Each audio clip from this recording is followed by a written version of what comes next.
Hear the good news. After the Sabbath, as the first day of the week was dawning, Mary Magdalene and the other Mary went to see the tomb. And suddenly there was a great earthquake, for the angel of the Lord descended from heaven, came and rolled back the stone and sat on it. His appearance was like lightning, and his clothing white as snow. For fear of him, the guards shook and became like dead men. But the angel said to the women, "Do not be afraid, for I know that you are looking for Jesus who was crucified. He is not here, for he has been raised, as he said. Come and see the place where he lay. Then go quickly and tell his disciples, he has been raised from the dead, and he is indeed going ahead of you to Galilee. There you will see him." This is my message for you. So they left the tomb quickly with fear and great joy and ran to tell his disciples. Suddenly, Jesus met them and said, "Greetings." And they came to him and took hold of his feet and worshiped him. Then Jesus said to them, "Do not be afraid. Go and tell my brothers and sisters to go to Galilee. There they will see me." May God bless this reading to our understanding. Easter is about the future, and I don't know how to talk about the future. I've never been there, so your guess is as good as mine as to what it will look like. I do know that sometimes imagining the future feels like it is the future, like when you're anticipating a vacation to Colorado and you can already smell the mountain air weeks before you depart. Or if you're planning a summer vacation to the beach, and even before you get out your suitcase, you can feel the sand between your toes. Or when you're expecting your first child and you can go into the nursery and stand there and look at the place where she will sleep and already feel profound love for her, even though she does not yet have a name. Easter is clearly about the future because in the gospel lesson that we just read, we heard that up ahead we would see Jesus, that he is going ahead of us, that we will see him. But how is it that any of us can talk about an unseen future? Several years ago, I traveled with a team from our congregation to Nicaragua. We set up a makeshift medical clinic on a mountaintop village with no running water and scant electricity. Packed in our suitcase, we had thousands of dollars of antibiotics and vitamins and painkillers. We were there to treat village people in Nicaragua in this rural area who were just barely getting by on less than $2 a day with no access to any medical care. But halfway through the trip, late one evening, we realized that the person most in need of medical attention was one of the doctors on our team.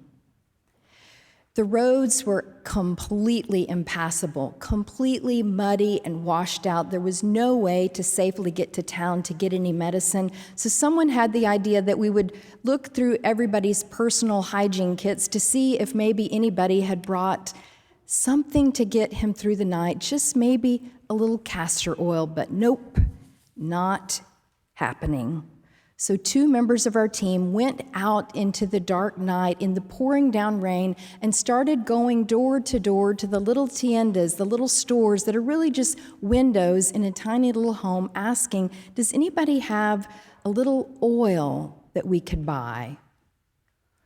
Each time they heard the same response, "No, but up ahead, there's another little store, just up ahead." And so they kept going and they kept going. And after an hour of this, they decided that going up ahead was not doing anyone any good, and maybe they had better turn back. And about that moment, they found a little girl standing in the muddy lane, holding a flashlight, saying, "Excuse me, we heard from our neighbor that the doctor was sick and that you might need a little of this oil. And so I ran to my grandmother's house and I brought it. It's just half a bottle. Would this work?" "Oh," said one of our team members, "this is amazing. You are amazing. You have saved the day. Thank you so, so much. What is your name?" And she said, "It's Angela, angel." And indeed, she was our angel. In today's gospel story, it is an angel that comes bringing the good news. News so earth-shattering that there's an earthquake, we're told, and a lightning strike, and a stone sealing the tomb where Jesus had been buried is rolled aside, and the angel sits defiantly on top of the stone, announcing the good news in the still darkness of dawn on the third day after the crucifixion. He is not here. He is up ahead. Go quickly, and you will see. And the women do not pause for a cup of coffee or call a committee meeting. They immediately take off running.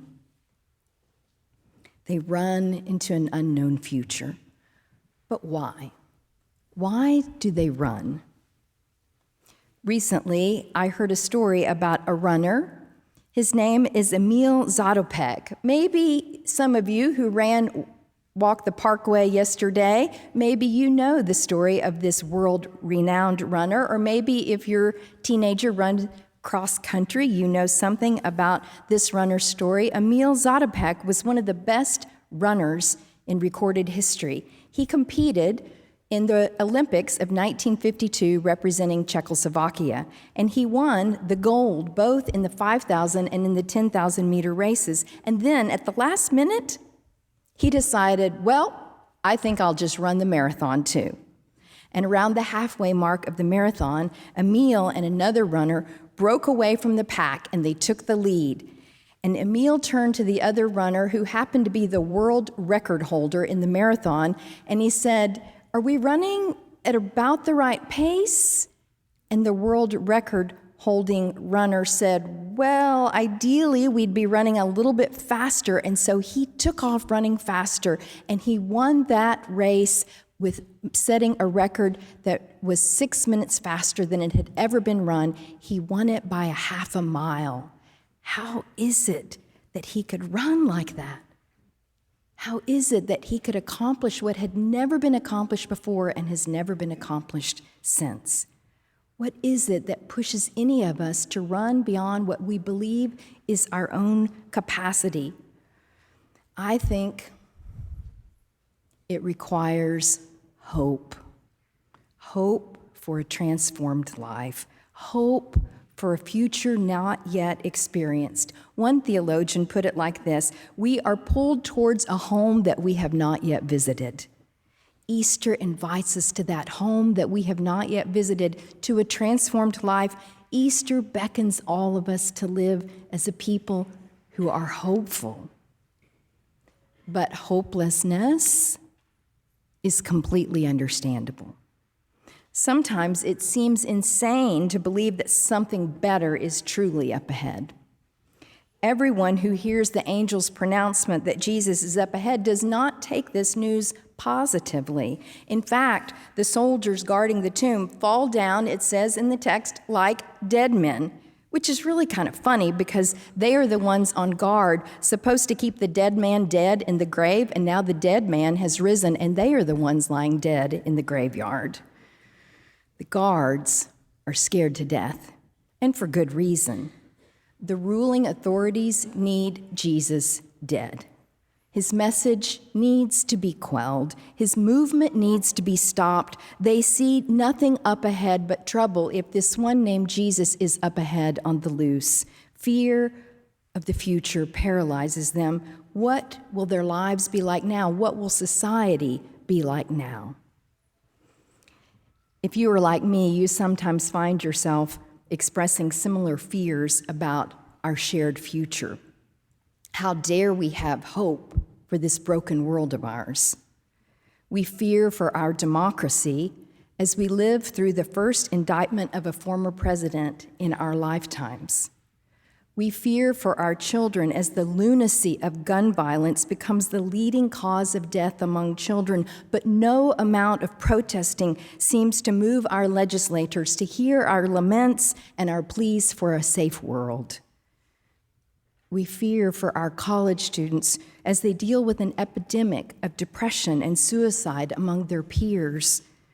We fear for our neighbors in Turkey and Syria and Ukraine battling catastrophic losses. The list is longer, but you know your fears. The women at the tomb also felt fear.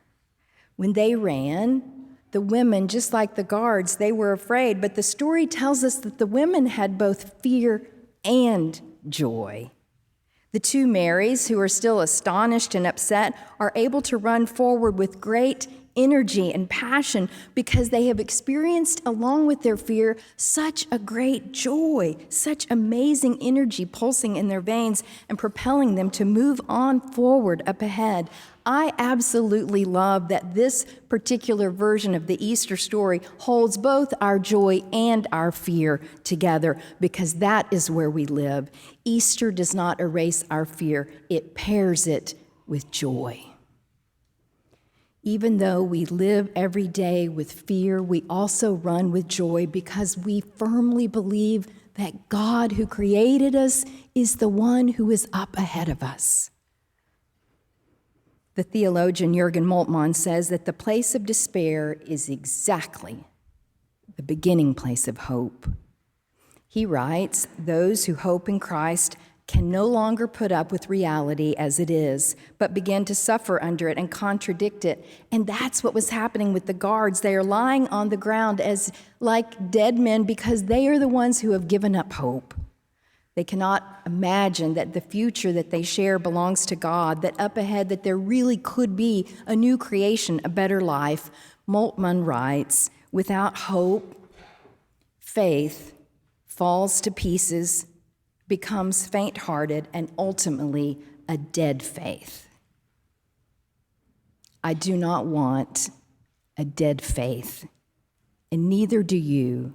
And that is why we are here this morning, to wonder aloud if God is still up ahead, or if this Easter story is just an old and idle tale. Is our hope more than the beautiful flowers and the longer days? Is there any grit to our hope? There's one thing that I find enormously helpful in this telling of the Easter story. When Mary and Mary take off running, they are met by Jesus along the way. And after the women embrace his feet, Jesus sends them on up ahead to give a message to his brothers. What a funny word, a strange reference to my brothers. Jesus is here referring to his disciples. He is referring to Peter, who denied ever having known him. He is referring to James and John, who abandoned him. Jesus sends a message, and what I could imagine Jesus might have said is, send a message to those who betrayed me and denied me and tell them, whoa, how could you abandon me? Instead, Jesus sends a message to brothers. You see, brothers means he forgives them. He loves them. He longs for a new relationship with them. The theologian James Smith says that every single one of our lives are like a piece of art. He says, God looks at my life and sees a work of art that God wants to finish painting and show to the world. None of us are finished. Jesus looks ahead and sees a new future. All of us, each of us, transformed people, changed people, forever changed by the God whose love will never, ever, ever, ever, ever let any of us go, will not let go of humanity. Let me close with this story. It's not my story. It belongs to Holly Thompson, who told it on the Moth Radio Hour last month. Holly took up golf when she was 10 years old. By the time Holly was 11, she had become such an avid golfer that her grandpa invited her to play with him and his old golf buddies every Saturday morning. Most of the time, Holly beat her grandpa and his golf buddies, And it wasn't long before Holly dropped out of the old men's foursome and began competing with her peers on the national level. The press predicted great things for Holly, and after she played in a tournament, the other competitors in the tournament would come to her and ask for her autograph because they all knew that she was going to become a world-famous golfer. Indeed, she earned a full-ride scholarship to play golf in college, and she played well for the first couple of months, and then something happened, and she quit. No more golf. She was burned out. She was not about to play. In fact, she didn't pick up a club for years. And then she heard that her grandpa had been diagnosed with cancer, that he might have maybe up to 6 months to live. And Grandpa was so depressed that he wouldn't get out of bed, he wouldn't eat. So Holly went to see her grandpa, and she sat down next to his bed, and she said, "Grandpa, get up, let's go play golf." And he said, "Nope, you gave up golf." And she said, "Today I'm going to play."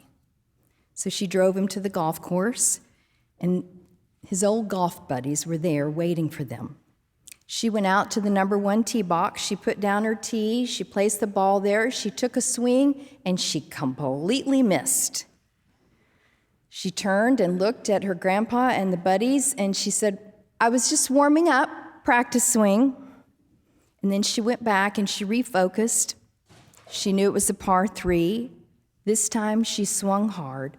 The ball sailed through the air. She could feel that it was a good shot. She watched it soar. She watched it land on the edge of the green, and it began to roll and roll and roll, and it rolled 45 feet until it fell right into the pin, a hole-in-one. Of all the times she had played golf with her grandpa, never had either of them hit or witnessed a hole-in-one, and she began dancing around on the golf course like a crazy woman, and then she calmed down and she turned around and she looked at her grandpa, and for the first time in her life, she saw him crying. I don't know how to talk about the future, but I know that the miracle of that story was not the hole-in-one. The miraculous truth is that a relationship of love dazzled and saved 2 lives that day.